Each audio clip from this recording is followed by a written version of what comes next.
Bonjour et bienvenue dans Déjà Vendredi en vidéo. Cette semaine, nous avons décidé d'évoquer avec vous la valorisation. Maxime est un jeune vendeur qui a intégré l'entreprise il y a quelques semaines et il vient de signer sa première vente, une belle vente. Il a été courageux, persuasif et son manager décide de marquer le coup en le recevant. On regarde.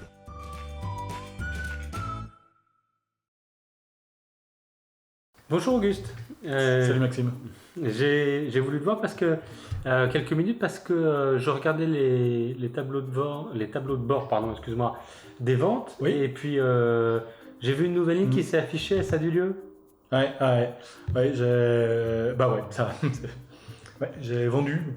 C'est ma première vente au bout de 2 mois, donc c'est pas très rapide, mais ouais, j'ai vendu. D'accord. Est-ce que tu peux me raconter un peu comment ça s'est passé?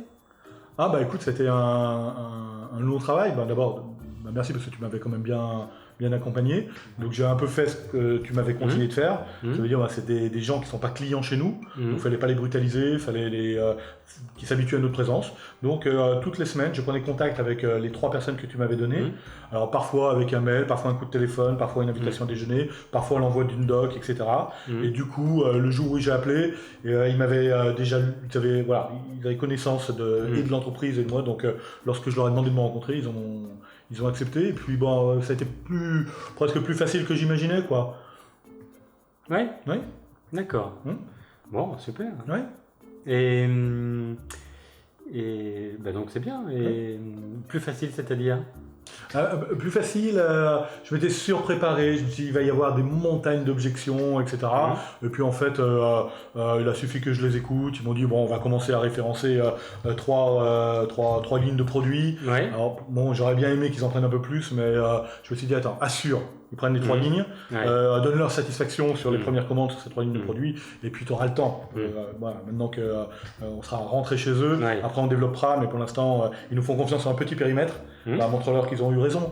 Et puis voilà. Donc là je fais un peu gaffe, je suis un peu en train de soulever la logistique parce que je veux vraiment qu'ils ne merdent pas et compagnie. Et puis je me suis mis un rappel pour leur passer un petit coup de téléphone le lendemain de la livraison pour voir si les choses se sont bien passées.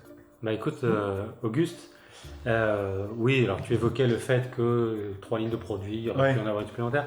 Mais moi j'ai envie de te dire, je suis ultra satisfait, c'est super, c'est un très très beau contrat, tu as décroché un nouveau client, c'est vraiment bien, c'est très prometteur. Donc voilà, moi ce que je voulais simplement c'était te féliciter pour cette vente. Okay. Bah écoute, merci beaucoup. Bah, merci à toi. Bonne journée. Oui, bonne journée, à plus tard. À plus tard.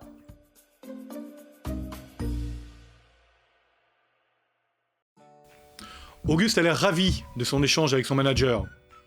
Il est content, il a raconté sa première vente, son progrès, il avait le sourire, et manifestement il est prêt à repartir à l'attaque. Mais nous, dans la vraie vie, avons-nous le souci de repérer les efforts, les progrès, les résultats? Et plus que ça, prenons-nous le temps d'écouter nos collaborateurs nous raconter leur victoire? Et si on veut être un peu honnête, la vente d'Auguste, c'est pas du Mozart. C'était bien, mais c'est quand même plus du Klederman. Il y a encore des progrès à faire. Et le manager ne lui en a pas parlé. Selon vous, est-ce que ça aurait été pertinent que lors d'une valorisation, il lui parle des petits détails encore pas faits ou qu'il le remette en exigence? Qu'en pensez-vous? Bonne réflexion!